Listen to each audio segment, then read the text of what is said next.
Ասրել նահանջել, նոսրացած է պաշտպանությունը, մի փոքր արագ, Ավան Մկրտչյան,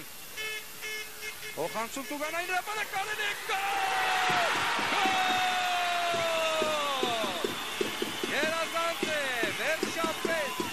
վերջապես Միկան կարողանում է եզրային գրոհը ավարտել գոլով, Ավան Մկրտչյանի գերազանց փոխանցումը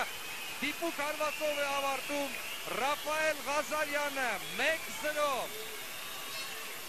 1-0 և մեր թիմը ընդհանուր հաշիվը հավասարեցնում է։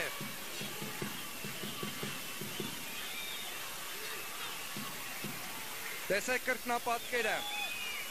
Ասացի, որ նոսրացած է պաշտպանությունը։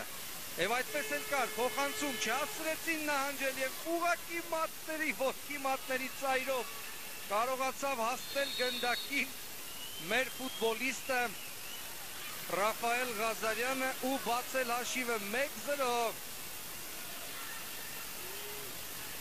Մրցակիցն է շարժվում առաջ, պիտի ուշադիր լինել, փոխանցում ուժեղ էր և արդեն կասկած չկա, որ խաղի ընդմիջման են գնալու 1-0 հաշվով։ Ուրեմն վստահությունը կավելանա և հիմա արդեն պիտի շատ ու շատ զգոն լինել պաշտպանությունում ու չթուլացնել գրողների թափը։ Վերջ, առաջին խաղակեսը ավարտված է։ Հիշեցնեմ, որ վերջին րոպեին, վերջին վայրկյաններին Ավան Մկրտչյանի փոխանցումը դիպուկ հարվածով եզրափակեց Ռաֆայել Ղազարյանը։ 1-0 սիրելի բարեկամներ, ընդմիջումից հետո կշարունակենք